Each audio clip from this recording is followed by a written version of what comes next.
ने अपने धर्म की रक्षा की, पर कार्य केवल अधर्म का हुआ। हार गया युधिष्ठिर सम्राज्ञी को भी। कुटिल शकुनी संग दुर्योधन बेहद प्रसन्न हुआ। सभा में बांसों का खेल चल रहा था, जिसमें शकुनी अपनी कूटनीति व छल नीति से कौरवों की जीत और पांडवों की हार सुनिश्चित कर रहा था। एक ओर पांचों पांडव थे और एक ओर कौरव और मामा शकुनी। पांडवों के बहुत क्रोध करने की आवश्यकता नहीं। भूलो मत, तुम सब मेरे दास हो चुके हो। चुपचाप अपने स्थान पर बैठे रहो। भीम देख, गोरिल्ला गोरिल्ला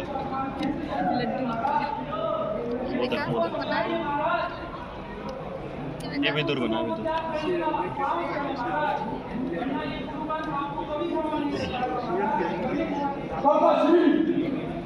या तो आप पितामह भीष्म और गुरु द्रोणाचार्य की भांति अपने स्थान पर बैठ जाए, अन्यथा आप इस सभा से जा सकते हैं। विदुर धृतराष्ट्र के मौन रहने पर और कुछ न कर पाने के कारण बैठ जाते हैं।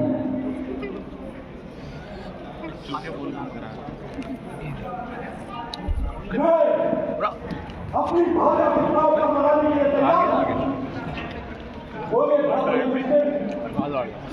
तो अपनी पिताओं पर। हाँ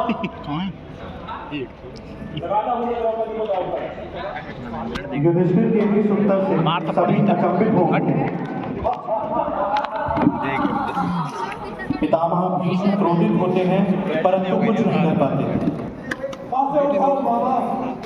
मुझे तो प्रॉब्लम चाहिए।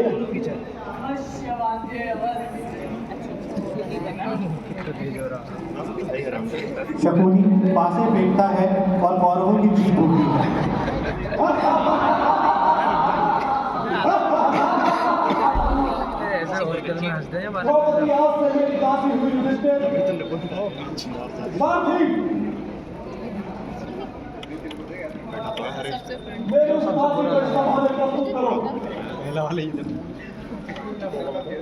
बढ़िया काम कर रहा। कुछ समय बाद बाजू में देख, फ्रूट सा दिख रहा होगा।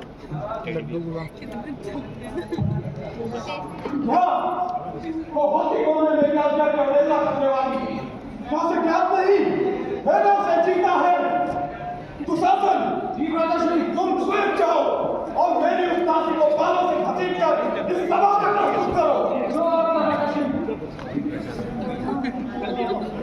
निकुन की चाय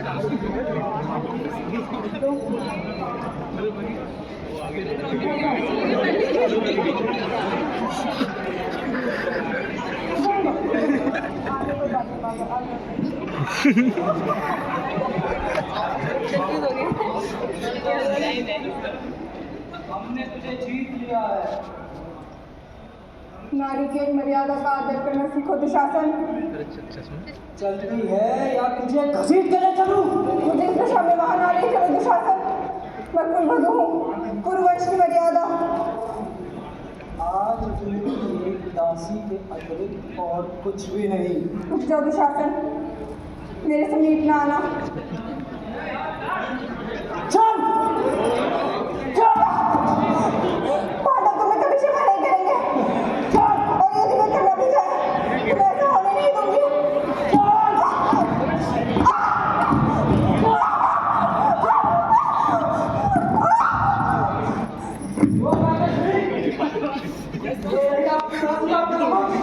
क्या कहा था तूने? अंधे का पुत्र अंधा? देख आज तेरी दशा। धर्मराज,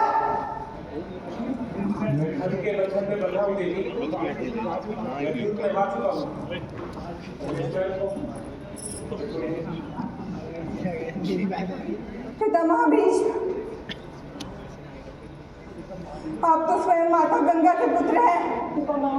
आप अपने समक्ष यह धर्म होते देख मौन कैसे रह सकते हैं? जो बैठा पिंक पहन के विकास का कुछ बोलिए पितामह।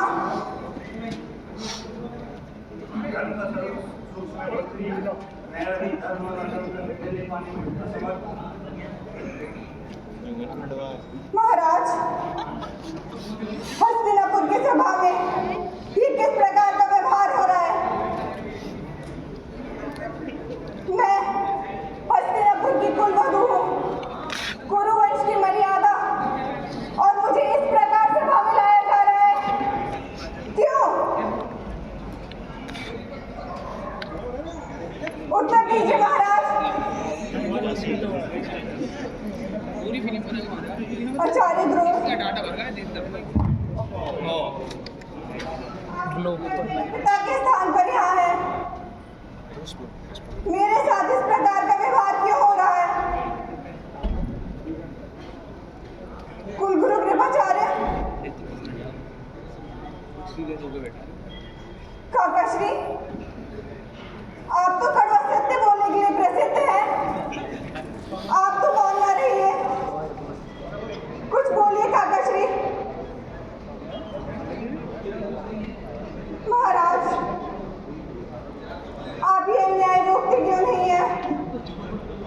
अपने पुत्र को रोकिए महाराज, अपने पुत्र को रोकिए।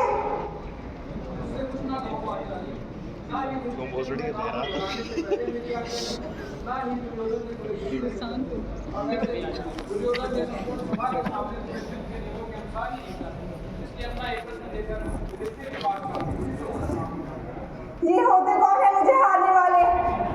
मैं केवल इनकी पत्नी तो नहीं, मुझ पर पांचों पांडवों का अधिकार है। क्या इन्होंने मुझे दांव पर लगाने से पहले तुम सबकी अनुमति ली थी? क्या आप सभी ने अनुमति दी थी? क्या आप सबने मुझे मिलकर दांव पर लगाया है? उत्तर दीजिए आर्य पुत्रों। आप पांचाली के प्रश्नों का उत्तर क्यों नहीं देते माताश्री?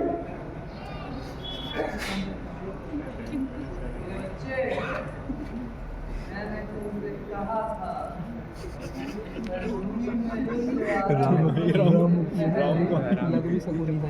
रामू काका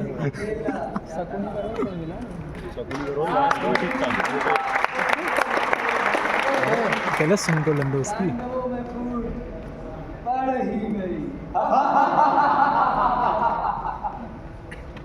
आप सबने मुझसे 7 वचन प्राप्त किए थे, जिसके उत्तर में मेरी रक्षा करने का वचन दिया था। क्या हुआ उन वचनों का आर्य पुत्रों? क्या भूल गए आप उन वचनों को?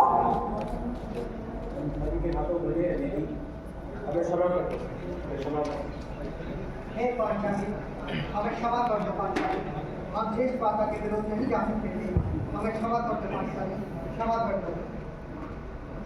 ये 500 तुम्हारी रक्षा नहीं कर पाए पांचाली, इसलिए तुम आकर मेरे मित्र दुर्योधन की जंगा पर बैठ गए। 5 पतियों वाली तो तुम पहले से ही हो, 6वें का हाथ थामने में तुम्हें हानि ही क्या। आओ दासी, मेरी जगह पर बैठो। दुर्योधन, मैं तुम्हें ऐसे मृत्यु दूंगा, ये पूरी पृथ्वी कांप उठेगी। मैं तुम्हारे ऐसे जंगला को तोड़कर तुम्हारे प्राण दूंगा, ये मेरा प्रण है। दुर्योधन, विराम दो अपनी इस वाणी को, अन्यथा यहाँ कुछ अनर्थ हो जाएगा। अगर तुमने पांचाली के बारे में कुछ अशब्द कहे, तो तुम्हारा वध मेरे हाथ होगा। ये तो ऐसे ही बोलता एक देने सब प्राण का दंड में तुम्हें अवश्य दूंगा, अवश्य दूंगा। तुम अपने आज्ञा की तुम अपने आज्ञा का पालन करो दासी। आओ और मेरी जगह पर बैठो। मूर्ख दुर्योधन, मैं यज्ञ से उत्पन्न यज्ञ सैनी हूँ और अग्नि को कभी बांधा नहीं जा सकता। तुम मुझे अपनी दासी नहीं बना सकते, मुझे यह स्वीकार्य नहीं। वापस आओ दासी, यह मेरा आदेश है। स्वतंत्रता नहीं छीनी जा सकती, परंतु वस्त्र तो छीने जा सकते हैं ना। दुशासन, जिस प्रकार इंद्रप्रस्थ में इसने हमें निशस्त्र किया था, आज इस भरी सभा में उसी प्रकार इसे निर्वस्त्र कर दो। मर्यादा में हो। शासन, यदि तूने पांचाली के वस्त्रों को हाथ में लगाया तो मैं तेरे हाथ तोड़ दूंगा। आखिर ये किस प्रकार की दुष्टता है दुर्योधन? हमें आदेश दीजिए, शस्त्र उठाने दीजिए।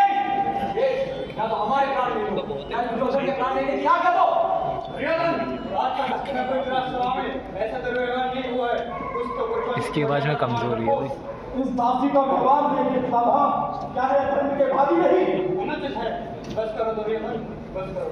दासी का मान क्या और अपमान क्या पितामह? दुशासन, मेरी इस दासी को निर्वस्त्र कर दो।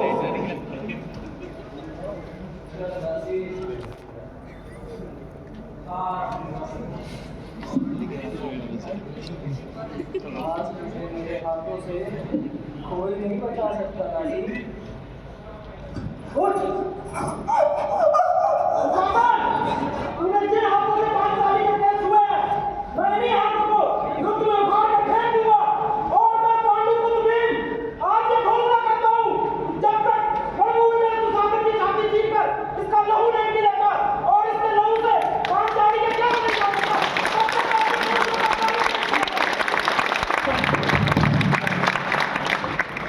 राजसूय यज्ञ में जिन केशों ने राजसी स्नान किया था, जब तक ये केश तेरे वक्ष के रक्त से धुल नहीं जाते, इनकी बेड़ी नहीं बंधेगी दुशासन।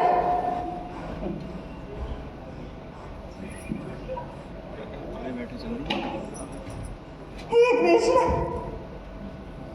हे गोविंद, मेरे पति समर्थ होते हुए भी धर्म रूपी अधर्म के बंधन में बंधे हैं। आप धर्म को जानते हैं, आप समर्थ हैं, मेरी रक्षा कीजिए, मेरी रक्षा कीजिए। हे कृष्ण, खींच दुशासन, खींच! अपमानित हुई है नारी, पर सभा मौन है सारी। उन पुरुषों पर कलंक है जिनके सामने हो रहे ये अनंत है। मनुष्य पर भूल जाते हैं, जब जब नारी का होगा तिरस्कार, ईश्वर स्वयं रोकेंगे हर प्रहार। बचाने नारी का सम्मान आएंगे श्री कृष्ण भगवान, हुए कृष्ण कृपालु कृष्णा पर। हे कृष्ण, हे कृष्ण। यदा यदा हि धर्मस्य ग्लानिर्भवति भारत, अभ्युत्थानमधर्मस्य तदात्मानं सृजाम्यहम्, परित्राणाय साधूनां विनाशाय चतुष्कृतां धर्म संस्थापनार्थाय संभवामि युगे युगे।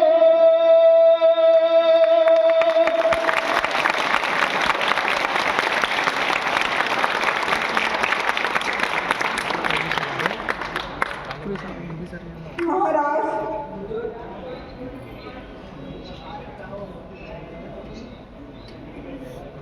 कुरुवंश की राजसभा में आज एक नारी का अपमान हुआ है। स्वयं अपने घर में पितामह आचार्य द्रोण, ज्येष्ठ पिताश्री सभी के होते हुए भी उस नारी का वस्त्र हरण करने का प्रयास किया गया है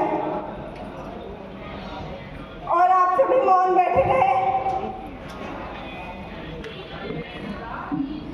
मैं आप सभी को श्राप देती होगी। नहीं पुत्री, दासी, मुझे द्रौपदी के पास ले चलो।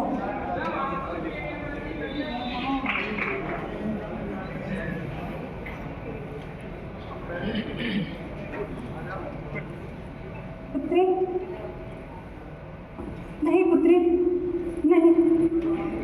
दुर्योधन! जी माता श्री। भाभी के तो बस खरण करवा चुका, अब दुशासन से कह तेरी माँ गांधारी के भी बस खरण करे। चुप क्यों है निर्लज? आदेश दे अपने भाई को। कहिए अपने भाई से कि अपनी माँ की एक बात मान ले। तेरे जन्म में विदुर ने ठीक ही कहा था कि तुझे मार देने में हस्तिनापुर की भलाई है, पर पुत्र मोह में आकर मेरे और तेरे पिताश्री के हाथ बंध गए।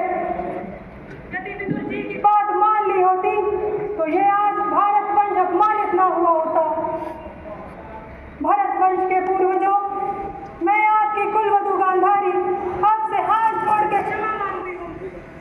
इस वंश के अपमान का अंकुर मेरे ही कोख से फूटा है। इस वंश में आज तक किसी का हाथ किसी दासी के वस्त्रों तक न पहुंचा हो, उस वंश के उत्तराधिकारियों का हाथ आपके पुत्र वधू के वस्त्रों तक पहुंच गया और आपने कुछ न कहा कि आपको सती के श्राप का भी भय न रहा। यदि द्रौपदी कह दे तो भूमि आपको अनाज देने से, चांद आपको चांदी देने से, नदी आपको जल देने से और सूरज आपको रोशनी देने से इनकार कर दे, आपकी सेना भी सती के श्राप को रोक नहीं सकती। पुत्री, श्राप न दो पुत्री, श्राप न दो। तेरी बड़ी मां तेरे आगे हाथ जोड़ती है पुत्री। ये जैसे भी है पुत्री, ये मेरे हैं, ये तेरे भी हैं पुत्री। श्राप मत दो पुत्री, क्षमा कर दो पुत्री, क्षमा कर दो। मैं आपको सबको क्षमा कर दूंगी, किंतु दुशासन, दुर्योधन, अंगराज कर्ण और गंधार नरेश शकुनी को कभी क्षमा नहीं करूंगी, कभी नहीं।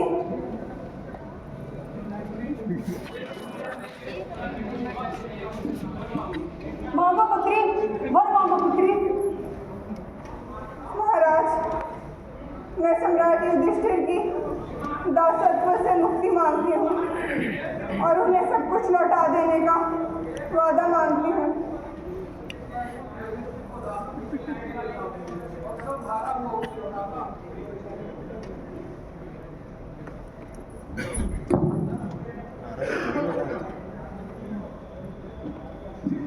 चुप हो जा पुत्री, चुप हो जा।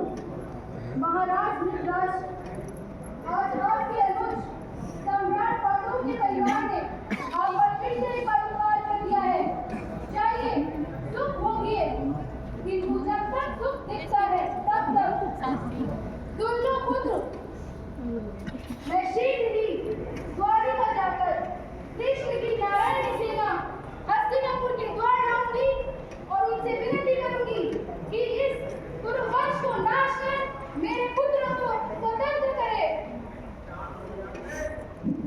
यह अंत का आरंभ है महाराज धृतराष्ट्र। इस सभा में जिस किसी ने भी ये प्रपंच होते हुए देखा और फिर भी वो मौन रहे, उन सभी का अंत होगा। रक्त की धाराएं बहेगी, कटे मस्तकों का अंबार लगेगा, शिव का रुद्र तांडव होगा, महासंग्राम होगा, महाभारत होगा।